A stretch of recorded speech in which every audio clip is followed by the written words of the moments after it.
Tonight, the president tries to resuscitate health care reform with, for the first time, a plan of his own. I'm Katie Couric. Also tonight, as the government opens a criminal investigation of Toyota, a CBS News investigation finds Toyota knew a lot more about one problem with its cars than it told the public.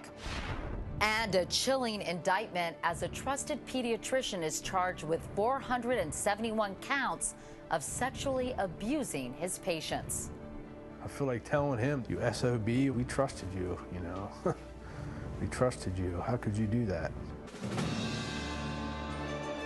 From CBS News World Headquarters in New York, this is the CBS Evening News with Katie Couric.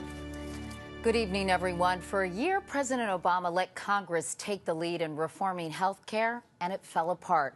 So today, for the first time, the president put out a plan of his own. The White House says it's the, quote, opening bid going into Thursday's health care summit, but Republicans are already rejecting it.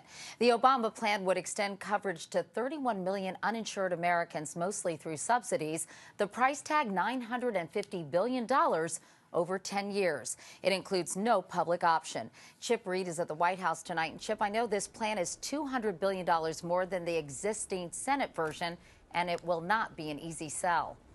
It will not, Katie. Now, the White House claims that they're going to pay for that $200 billion, mostly with increases in taxes on the wealthy, but it will be a tough sell, and that's not the only big hurdle in the president's new plan. He's also proposing a brand new federal board called the Health Insurance Rate Authority, and he wants to give the federal government the power to block insurance companies from unreasonable rate increases. Now, there is some politics afoot here. The president would love to go to that big health care summit on Thursday and say, Republicans, you object to this new federal board? Well, you're defending the insurance companies. I'm protecting the average American. And Chip, why has the president waited until now to come out with this? I mean, is this a sign of how important health care reform is to him? Exactly right, Katie. For people who haven't been paying attention, he is still very determined to get this through Congress, and he's going to do everything he can. And with the House and Senate gridlocked, he decided he had to take the lead. All right, Chip Reid. Chip, thanks very much. They're angry about unemployment, but there is also a lot of anger about soaring insurance premiums. Ben Tracy in Los Angeles has more tonight about insurance sticker shock. In Los Angeles, skyrocketing health care costs have a lot of people feeling sick. Every month, my pocket gets picked. Anthem Blue Cross, California's largest private health insurer, plans to raise rates on 700,000 households in the state. As of May 1st, most monthly premiums would jump 25%, some as much as 39%.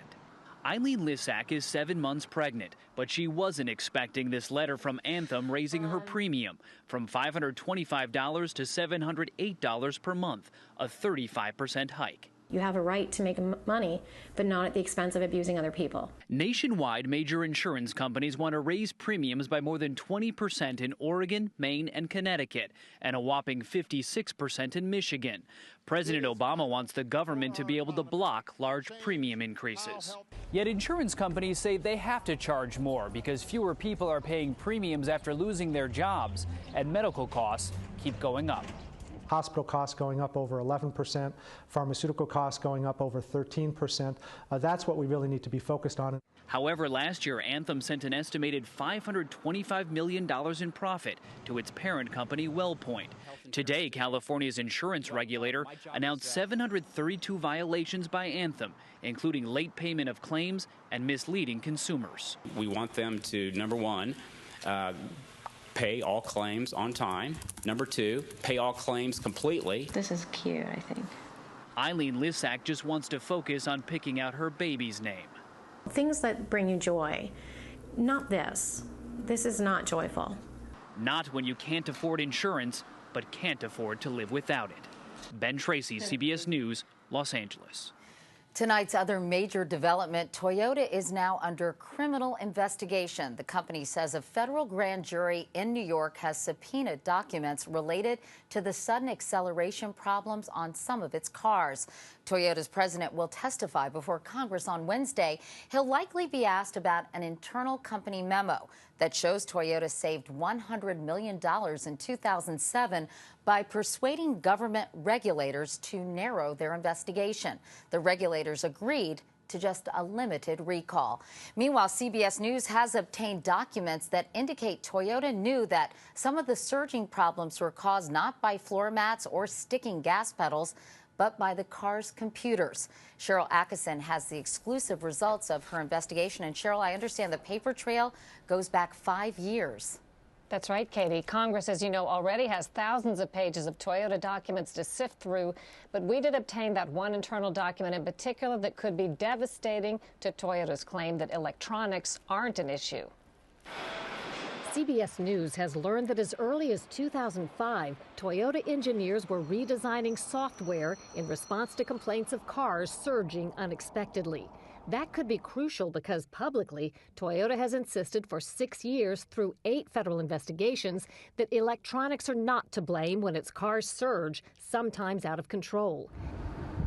Instead, Toyota faults drivers, floor mats, and more recently, sticky gas pedals. This internal document obtained by CBS News appears to contradict Toyota's claims. Dating back 5 years, it tracks Toyota's monthly progress in addressing surging back-and-forth sensation at constant throttle in 06 Lexus hybrids.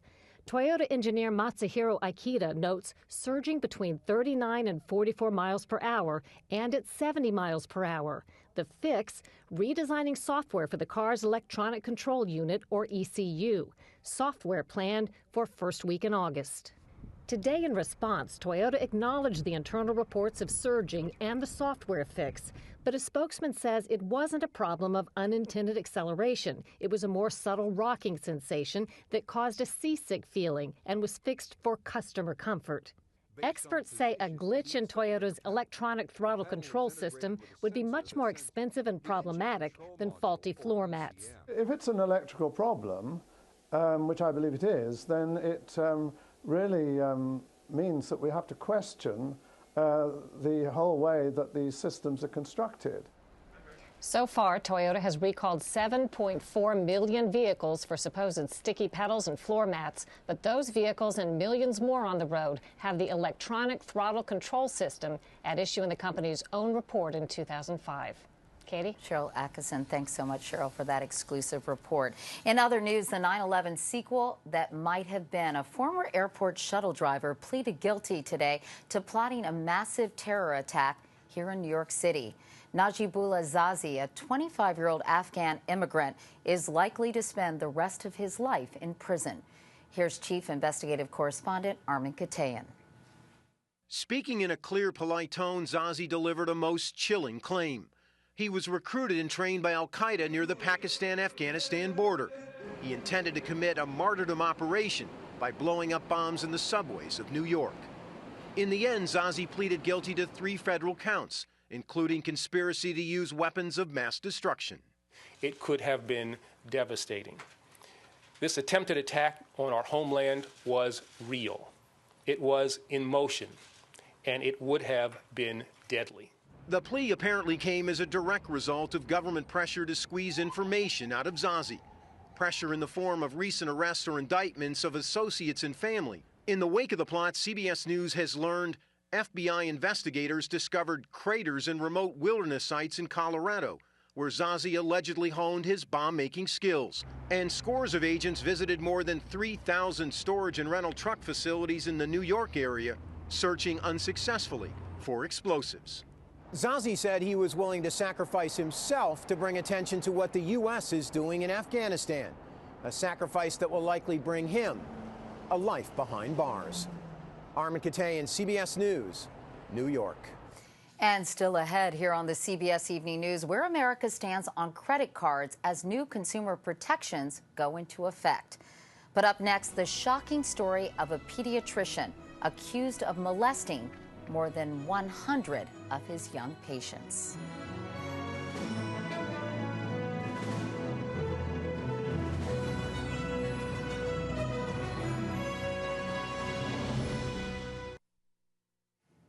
Now to a horrifying story. Prosecutors in Delaware say a small-town pediatrician is behind the worst single case of child sexual abuse in U.S. history. 56-year-old Dr. Earl Bradley was indicted today on charges he molested 103 of his patients, some as young as 2 years old. Our chief legal correspondent Jan Crawford is following the case, and we caution you, the details are disturbing. The Sussex County Grand Jury today indicted Dr. Earl Bradley for rape and sexual assault of more than 100 victims between 1998 and 2009. The parents learned of the horror just before Christmas. Earl Bradley was arrested after 15 years as a pediatrician in the town of Lewis, a sleepy fishing village of 3,000 on the Delaware shore. Almost everybody probably knows somebody that, yeah, their kid went there. Bradley was a popular doctor with children. A visit to his office, called Babies Pediatrics, was like going to an amusement park with a Ferris wheel and a merry-go-round. I think he just, I guess like you say, wanted the kids to come to him. When they said they were going to Dr. Bradley's, they were like, yeah, we're going to go to Dr. Bradley's because he's got the rides. But the rides and the toys were a lure by what authorities now call a sinister predator. There were children being molested, probably on a daily basis in that office. We spoke to a half-dozen parents who know their children were molested. They asked that their identities be obscured. They told us how the revelations have affected them. You look at your kid sometimes and you just grab her and hold her and give her a hug, and she sees you crying and you don't know. You can't tell her why. It just goes on and on. The grand jury indictment in Sussex County today charged Bradley assaulted and raped at least 103 children in the past decade, often while the parents were in the room, including this mother of a 5-year-old. He said he was checking her for a bladder infection, and he actually inserted fingers inside of her. And it was very quick, and I didn't question it because I trusted him. Police discovered an extensive videotaping system throughout his offices, in the basement and surrounding buildings. He taped brutal assaults when he took the children off alone. And he would take her to the back building, and he would get her ice cream and things like that. And she was by herself with him? Yeah. And how long would she be gone? Like 2 to 3 minutes. For the past 6 weeks, using tapes they seized with a search warrant, police have been trying to identify the victims. They've shown parents still photos pulled from the videos. After this father identified his 3-year-old daughter in one video, he said police told him what it showed. The police officer described that he disrobed both of them and was rubbing his on her. I was out of the room for 3 minutes or less. And you don't think anything of that at the time, but now looking back, the detectives have told us that some of the videotapes took less than 45 seconds. With the investigation still ongoing, state officials tried to erase the visual reminders. Last week, officials boarded up the merry-go-round and moved everything else out back, out of view. But what happened here, this town will never forget. I feel like telling him, the doctor, like, you know, you SOB, what, you know, we trusted you, you know. We trusted you. How could you do that? Officials say today's indictment isn't the end of the Bradley investigation. For some parents, that's terrifying. I look at her when she's laying there sleeping, I'm just thinking, the poor girl, you know, I just pray that she's not one of them, because she's so sweet, you know, because he's my little baby. Investigators are continuing to sift through evidence. Since Bradley had thousands of patients, the number of victims could grow dramatically. Jan Crawford, CBS News, Lewis, Delaware. A new law went into effect today, giving new protections to credit card users. And there are plenty of us. Nearly 3 million accounts are opened every month, and we make nearly $2 trillion in purchases every year. Now, Anthony Mason tells us the rules are changing as we continue our special series, CBS Reports, Where America Stands. They've become a cornerstone of the U.S. economy. More credit cards are issued in this country than in any other country. Nearly 700 million, more than 2 cards for every American. The American consumer has basically been living on inflated income for the past 10 years. The report card is written in red ink. Americans have an outstanding credit card balance of $775 billion. We have a lot of people playing catch up. Now, the impact of the Great Recession and sweeping new regulations passed by Congress to protect consumers are presenting us with a new problem. by radically altering our relationship with that 2-inch piece of plastic that powers so much of the U.S. economy. Has the game changed? The game has changed entirely.